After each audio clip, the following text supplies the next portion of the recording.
I just finished this book twice by Mitch Albom, and I really like his stories. So since I usually write my book reviews in my personal database, it takes quite a lot of time. So I figured it's easier to just do a recording anyway. I'm archiving all of these online on YouTube anyway. So it would be good to just archive videos instead of writing. The problem is it takes up a lot of storage space, but we shall see how long this goes. Okay, the way I'm going to do it, which is how I've structured it, I've not written any notes, so this will just come out freely. So I will rate 1 to 5 stars. I will talk about the key idea, the lessons, the insights, and why this book. The way I rate it, 5 stars, these are how the 5 stars work. The middle point, which is 3 stars, it's good points, nice to read just once. If we go down, 2 stars is feel good books, nice to read just once, not really good points, but just feel good. And then 1 star is just don't bother. 4 stars, would read again to review my points, may recommend to specific people. And 5 stars, would read again and recommend to everyone. So for this book, Twice by Mitch Albom, it is his latest book, and I will give it a rating of 3 stars, which is good points, nice to read just once. The key idea here is that, and obviously there will be spoilers, but the key idea here is that this person, it's a fictional story, and this person can go back in time, but only once. So he gets to relive a specific moment twice, and that's it. But he can jump to any point in time. So he could be 80 years old, and he jumps back to when he was 12, and then he has to relive every single thing in between. So the idea of the story is that he's recounting his life to, well, long story short, he got caught, he got suspected that he played punk at a casino, and so he got caught by the police, but he planned everything out already because he had lived this many times over. And then he wrote his story, he wrote his book, and then as the interrogation goes on, we read his diaries as well and unveil his many different jumps back in time. I would say that the key idea for me, and it's so cheesy, but it's that love always wins, and love takes time.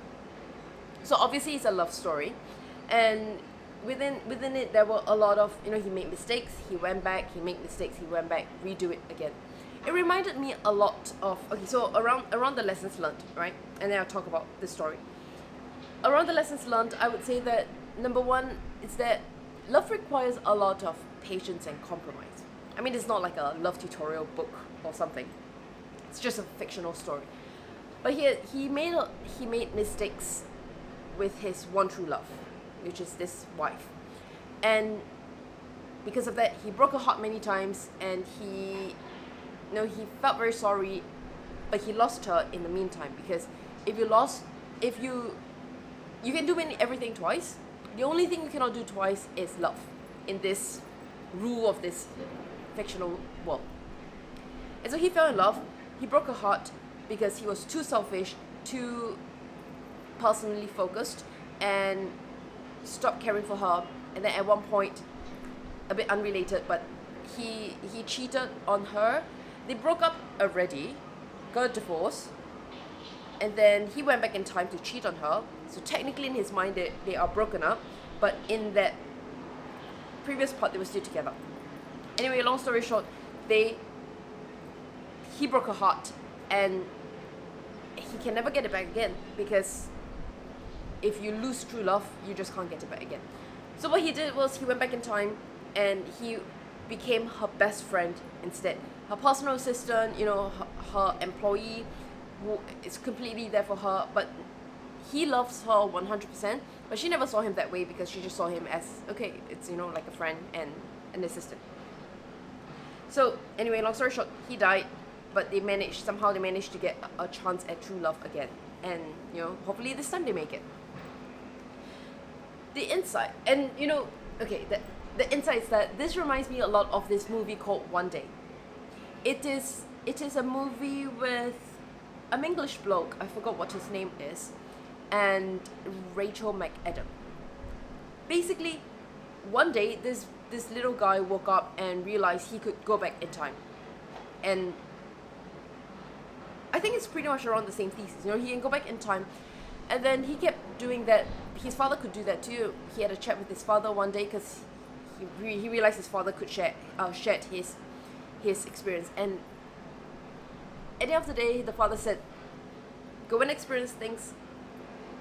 Because you got in the story twice, the guy can go back and change the trajectory of life.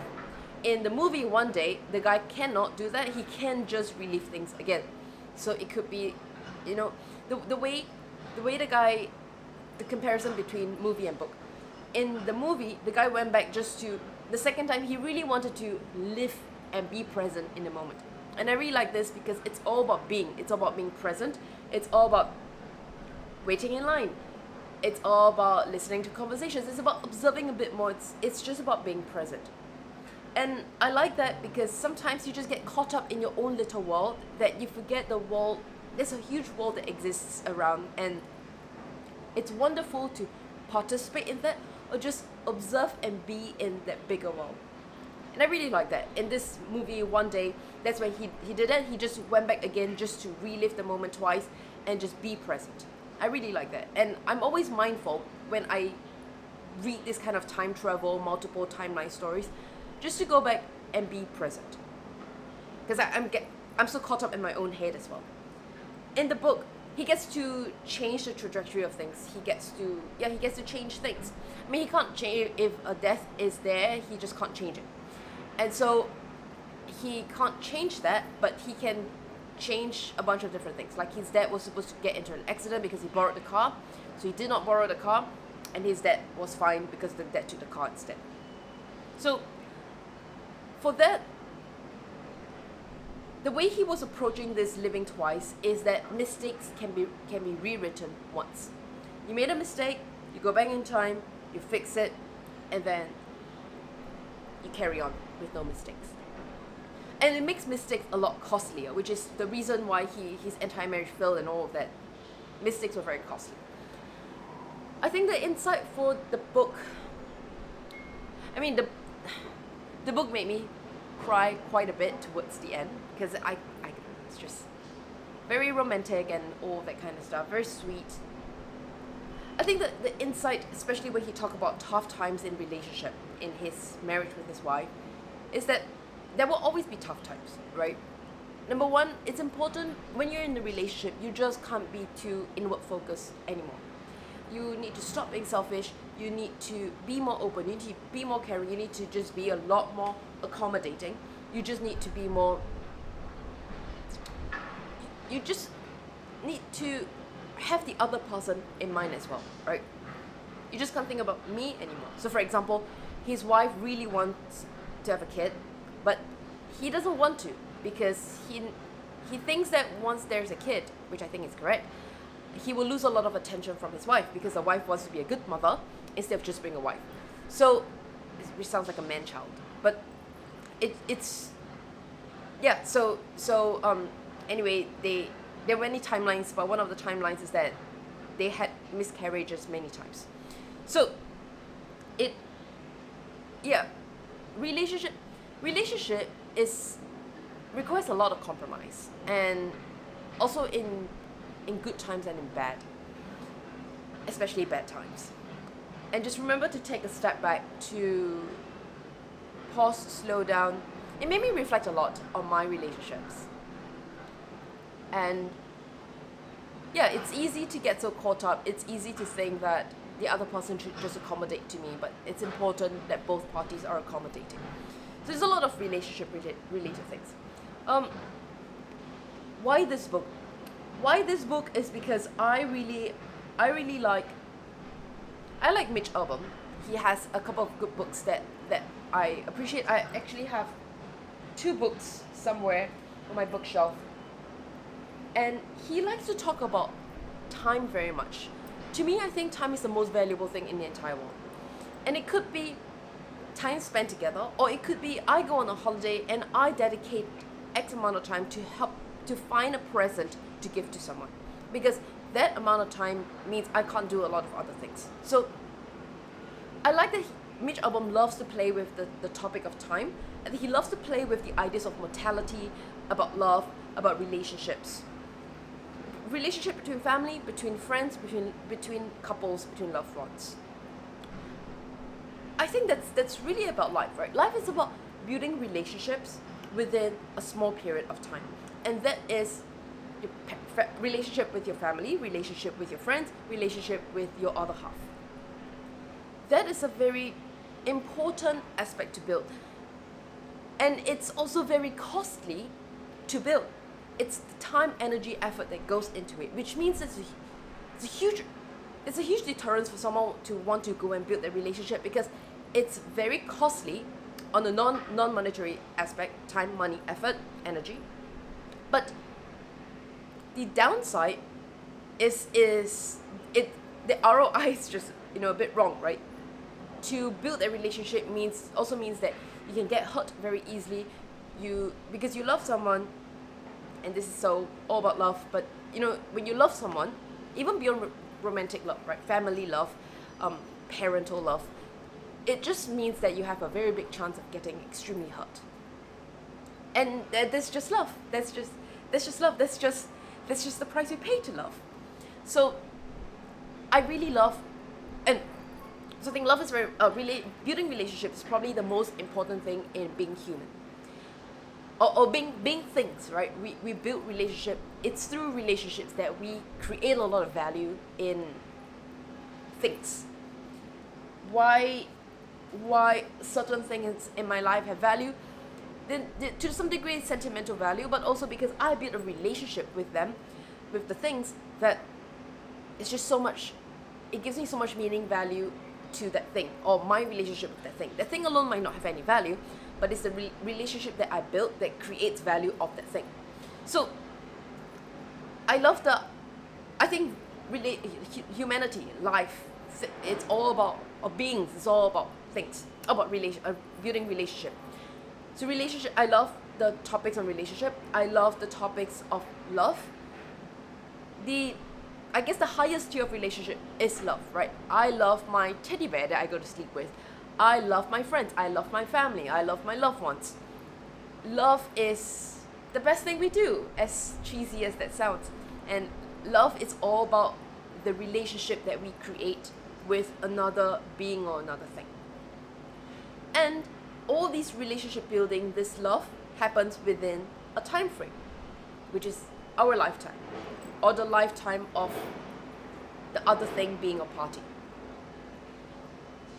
And I think that will be my axiom of life. The rules of how I want to navigate in my lifetime. Time, because time is the only constraint in life. Relationship building, and love, which is the highest tier of relationship building. And everything else doesn't matter.